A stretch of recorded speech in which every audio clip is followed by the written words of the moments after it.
We live in an unprecedented time. There is a global pandemic we're trying to cope with, there is an economic recession we have to deal with, and there's an uncertain future that's facing us. Now more than ever, it's important for us to grow in our emotional wisdom, to grow in our ability to understand and manage our emotions, and to grow in wisdom when it comes to helping others deal with theirs. And so we're going to shoot a short video series where we look at what the Bible teaches us about a couple of emotions. But I want to start by helping us reflect on what the Bible teaches us about the heart. The heart, as you may know, according to the Bible, is the very center of who we are. And so our view of the heart will impact how we view and understand emotions. According to Scripture, we think with our hearts.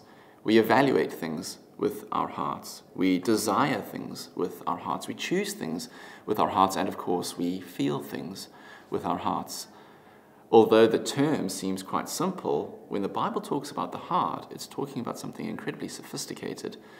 And the more we reflect on how it works, the better we'll understand how our emotions work, and the more wisdom we'll have in understanding ourselves and in helping others. So in this initial video, what I want to do is help you think about the nature of the heart. And I want to do so by using two competing metaphors. These came from theologian Scott Swain, who recently suggested that there are often two competing metaphors that contend for how we try to understand the heart. According to one metaphor, the heart is a cup. It may be full of coffee or it might be full of apple juice, but under normal circumstances, it's just filled with one of those things. You wouldn't want to mix those things together.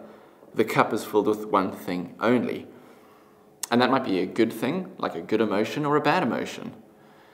If it's a bad thing, the exhortation we usually give to each other is empty it of the bad thing and fill it up with a good thing. So if the cup is filled with anxiety, we might exhort someone, empty that cup and fill it up with peace.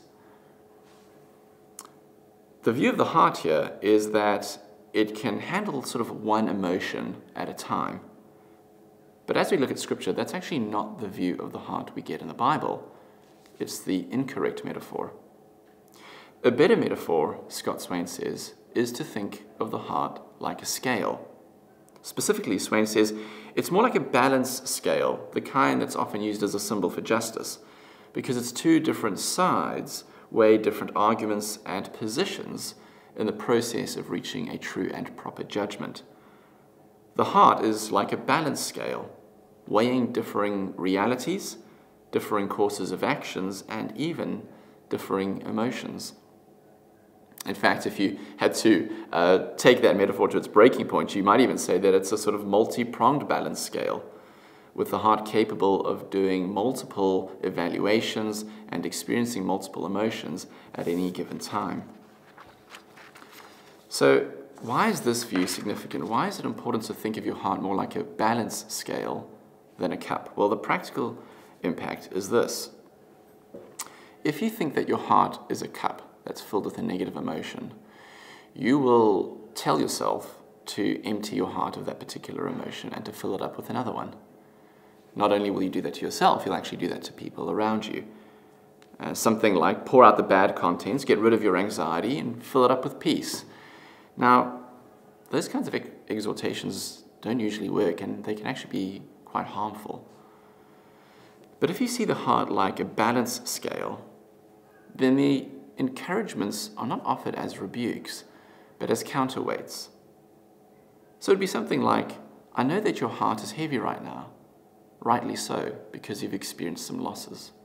Or I know that you're feeling distressed at the moment, and rightly so, because of the uncertain future that you're facing. But can I offer you a counterweight? Not something that will remove the sorrow, or will take away the distress, but to place it within context of a larger reality, within the context of a God who loves you and cares for you, and who has good purposes for you. These counterweights don't remove the other weights. If you place a counterweight on the scale, it doesn't take off the other weight. But what it does is it starts to balance it and bring it into proportion. Instead of these counterweights removing other weights, they actually provide precious consolations that enable us to bear the load of those other weights. Again and again, we see this in Scripture with different emotions, and in the next few videos, we're going to be looking at how this particularly plays out in the experiences of anxiety, of grief, of anger, and of joy.